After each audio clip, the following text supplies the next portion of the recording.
Всем привет! Меня зовут Лена. Сегодня мы будем делать топор в игре Township Tale. Для того, чтобы сделать топор, нам понадобится три вещи: лезвие, направляющая и рукоятка. Неважно, с чего начинать. Мы начнем с рукоятки, в столярной мастерской. В книге рецептов мы найдем нужную нам рукоять.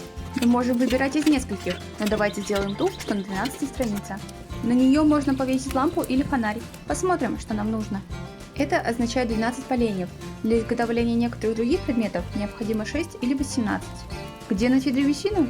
Можно рубить деревья, найти поленья в сундуках, в общественных боксах или в сферах в городе. Мы вырываем страницу и размещаем на станке. Теперь за ручку двигаем верхнюю часть станка к стене. Нам нужна обычная древесина, дуб. Вот она. Берем 12 поленьев. Размещаем все 12 поленьев по одной штуке за раз, где угодно на столе. Нам нужны молоток и долото. Теперь можно заняться деревообработкой. Разместите долото в любой части голубого свечения и бейте его молотком. Чтобы перевернуть заготовку, потяните за рычаг. Продолжайте, пока голубой кусок дерева не отломится, а затем переходите к следующей части. Будьте осторожны и не задевайте других частей дерева, иначе придется все переделывать. Когда не осталось голубого свечения, нужно сделать то же самое, но уже в любом порядке. И вот почти закончили. Несколько последних ударов. Та-да! Теперь у нас есть рукоятка. Кстати, в игре также есть металлические рукояти, но их нельзя скрафтить, по крайней мере на данный момент. Их нужно найти в сундуках. Не оставляйте инструменты где попало, верните их на место. Теперь пойдем в кузницу, чтобы сделать лезвие и направляющую. Вот мы и на месте. Это стеллажи с формами для литья. Используйте веревку, чтобы посмотреть все.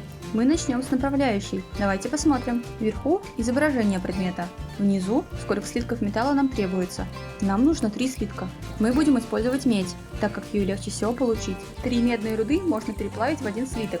Поэтому мы берем 9 руды, чтобы получить 3 медных слитка. Где ее найти? Медь можно добыть в шахтах, на карьере или в лесу, либо убивая бесстрашных турабат в тех же местах.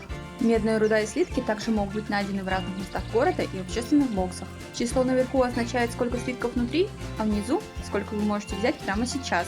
Если нужно больше, приходите на следующий игровой день. Вернемся к переплавке. Сперва мы проверим, достаточно ли топлива в печи. Обычно да. Если нет, проверьте общественные боксы рядом. Иначе придется добывать уголь самостоятельно, и находится в тех же местах, что и медные жилы. Или можно рубить деревья, чтобы получить поленья. В кузнице подходим к плавильне, открываем лючок, кладем всю руду, закрываем. Если значок огня стал белым, значит все работает. Если нет, проверьте, возможно кто-то забыл убрать остатки металла с прошлого раза.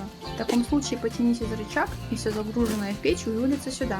Пойдем к другой стороне плавильни и посмотрим, все ли готово. Когда вы переплавляете гораздо больше руды, можете использовать меха для ускорения процесса. Но сейчас это не нужно, ведь уже все готово.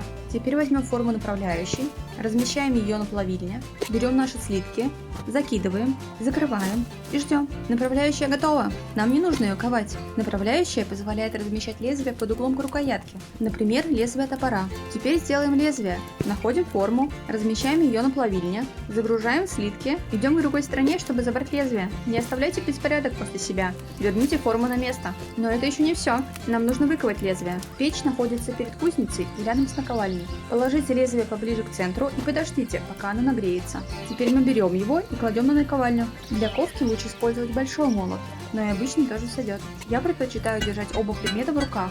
Бейте по разным частям лезвия, пока не видите белые круги. Теперь либо просто ждите, пока оно остынет, либо окуните в воду. Заключительная часть. Берем рукоятку одной рукой, направляющую другой.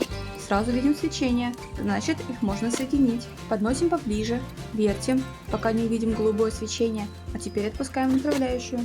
Теперь делаем то же самое с лезвием. Та-да! Топор готов!